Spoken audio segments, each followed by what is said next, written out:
Hello and a very warm welcome to the Kent Youth League's YouTube channel, where I, Charlotte Richardson, am really pleased to be joined by our Chief Executive, Ken Brooke, ahead of a new season. This is our second instalment of KYL Questions, where we give you the opportunity to ask Ken a few questions. And firstly, Ken, you must just be so delighted to have a fresh new season of football to look forward to. Absolutely, Charlotte. Yeah, hopefully, fingers crossed, we can avoid COVID again and have a full season this year with cup finals and leagues being decided properly. So, yeah, we have everything crossed, and like always, we hope that we're going to get a full season. So, yes, 100%. Massive credit to you for doing another one of these sessions, giving people the opportunity to ask their questions. So, without further ado, I'll delve straight in. And certainly the opening question came up a few times. Yep. It came from Tunbridge Wells Youth Under 15s and Steve Jeffrey as well. Something which crops up in discussions I have about the league is whether a Premier Division should be created. Is this something that's ever been considered? It would provide more competitive games for the big clubs week in, week out, while allowing the rest to compete on a level footing. Yeah, it's a fair question. We were asked a few years ago by the FA to consider having a Premier League at one age group initially to try and bring forward the so-called sort of best players within the county. The main problem with that, of course, is that if you have a Premier Division, then you are going to attract players from a long, long way out of the areas in which they play. So the league was originally set up to be basically county-wide, and for example, if you travel from Bromley to Ramsgate, it's a 150-mile round trip, and the slight issue is that towards the end of the season, if one of those teams has got nothing to play for, but it's important that they play the game because the opposition needs the points, and they decide not to travel, then they're going to get fined, obviously, but they're going to give the points away. So I think it's really the size of the county that stopped us doing it before, and we always get asked this question by the so-called best teams in the county. Yeah. So that we don't get the same question from the teams that perhaps appear in the bottom half and are looking a bit more maybe at sort of player development towards the senior team. But it's not something that we would completely rule out, and it's certainly something that we get more and more questions on. That's really interesting to know the extent to which it's been explored previously. And another sort of supplementary question to that, would you consider in future COVID allowing a tiered section within the traditional north, central, south, east? I think the only way we could potentially do it is to basically have the north and central going promotion and relegation, and potentially the south and the east. So you could have two divisions, and you could have promotion and relegation from those divisions. But I think the sort of what people want is the best team, so like the top two maybe from each division after under 13 to play as a Premier. But I do think that has issues with regards to the travel and also getting continuous support from parents if you're looking at a 150-mile round trip on a Sunday. And I think also, because we haven't had the cup competitions in the last couple of years, clubs will get a chance to travel and play teams outside their division in both our League Cup and also the County Cup as well. So what I'm going to propose, because it's been asked so many times, is we're going to go out to the clubs, we are going to do a full survey, and we'll see what feedback we get, and then we'll report that back. And if the demand is there, then certainly, as I always say, the league belongs to the clubs, we only look after it, and we'll certainly look at it and see what the overall majority is. But I kind of think that the pressure's coming from the better teams, and I understand that.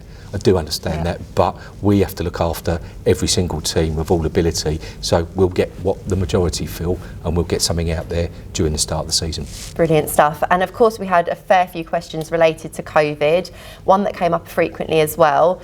Will we be able to provide refreshments to both teams and officials after home games from the beginning of the season? Yeah, my understanding of the guidelines are that if the facility that you're using is willing to offer it, then 100% yes. All we would ask for is that if clubs are providing refreshments, that they tell their opponents, and if they're not providing refreshments, that they also tell their opponents. So the way I see it at the moment is that if the facility allows it, we would encourage teams to do what they need to do in terms of doing the changing rooms again, and also doing the hospitality afterwards. We try and mirror image senior football, as you know. Yeah. So if it's possible, then that's what we'll do. Of course, just really good communications between the 100%. Clubs, and also that's going to be best practice anyway as we get back into the rhythm of I'm more keen about, in fairness, I'm more keen about changing rooms. Yeah. I want the boys and girls to have changing rooms as opposed to necessarily eating. Well, that is very, very good, because the next question, will changing rooms now be used, or is this still restricted? So I guess again it's just reiterating the point. I think again it is down to the facility, but I'm fairly certain now that that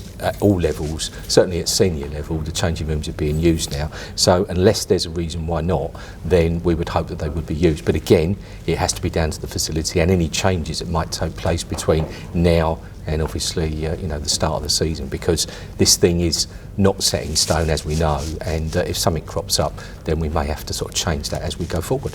And the Kent Youth League has always been fantastic ambassadors for respect campaigns, let us play, and so on.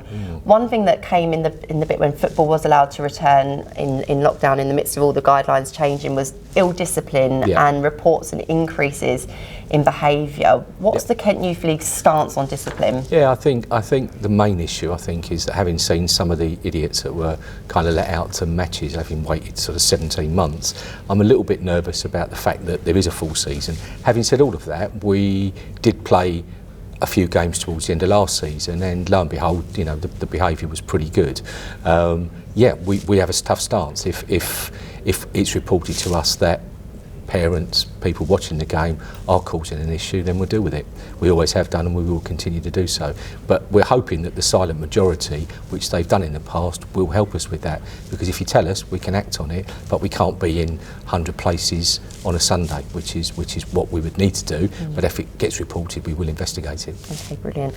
And another question we had come through was, will the league be reintroducing midweek invitational cup competitions for the new season? Yeah, it's a funny one, because the last couple of seasons we've started the Invitational. The Invitational Cup, or the President's Cup as it's called, is an under-18 competition where we encourage teams to use their first team pitch.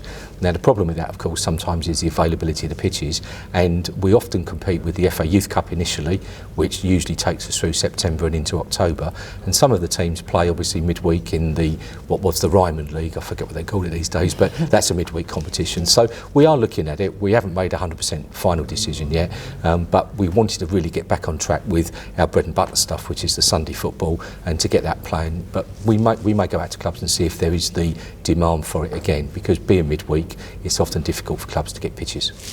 And then also last season there were a number of occasions, according to the question that's come in, where referees failed to turn up despite informing the league. The league has never come back to clubs with an explanation. This is one subject that I feel the league needs to improve on. What's your response to that feedback? I mean, we do have a referees development officer or referee secretary who I am told does reply to these things. I know the club that put this forward, and I think it was just an unfortunate set of circumstances that referees pulled out late, and it's often difficult then to actually find a suitable replacement. But we are very lucky to have almost 100% coverage, and it's just the odd occasion. But I think for that particular club, it happened more than once, and I hope now, because I have made the referee secretary aware, that there is dialogue going on between the two clubs to actually rectify that. Because I try and steer clear of that side of it, because I have a team of referees that deal with that. But yeah, obviously it's frustrating, but hopefully most clubs have got somebody that they can call on last minute should they need to. Yeah, it's amazing that 100% coverage for a youth league good. Yeah, size. Yeah, it is good, and I think that sometimes it causes a problem in a way, because if the clubs don't have a referee, then they're going to moan, and I get that, but we are trying desperately to cover all games, and certainly a referee might go out on a Saturday and pull a muscle, so he's not going to be on a Sunday, because we do have some quite well qualified referees that come and do youth football on a Sunday. We've got level 3 referees and others that are prepared to give up their time, so we want to continue with that, but we do run the risk that they might strain something as they go along. That's an indication, obviously, of the high standards that the Kent Youth League has, and it's a breeding ground for such talented players. And I know there's been a handful of success stories recently. Can you tell us a little bit more about? Yeah, well, I saw yesterday that one of the lads who used to play for Erith and Belvedere has just signed his first professional contract at Palace, which of course is my club, so I'll watch his development with interest. But people like Ibu Adams crops up regularly for Forest Green Rovers, sticking the ball in the back of the net. Sean Raggett is down at Portsmouth, and then there's a plethora of players playing non-league now, in terms of from step 1 at your Bromleys and your Dovers down to your Maidstones and your Wellings. So yeah, it's a real thing, and the nice thing is that down at sort of step 5, which is the skiffle, there's a lot of players that are able to break through at that level because the standard is not quite as sharp as it needs to be if you're playing at step 1. So I think clubs generally get a really good number of players that play right the way through, and then obviously they can fill the first team places. So there's lots and lots of really good stories. Yeah, so much talent within the Kent Youth League. I think so. Yeah, absolutely. And Ken, we've gotten through most of the questions, well, pretty much all of the questions that we were sent in by people via Twitter and through to the office and so on. But my final question to you is really, what's your message to players, parents, coaches, volunteers ahead of this new season? Well, I think having put a collar and tie on for the first time in 17 months tonight, we have an opportunity to get back to some level of normality.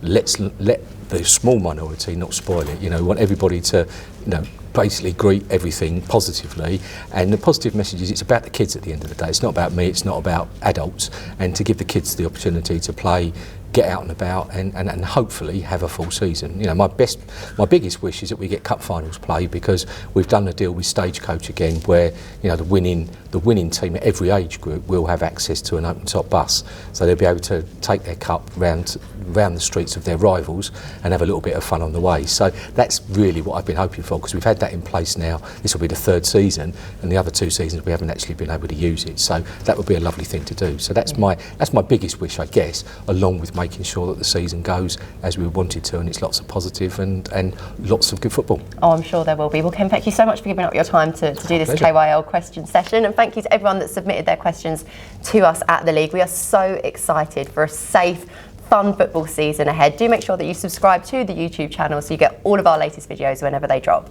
Until then, see you later. Thank you very much.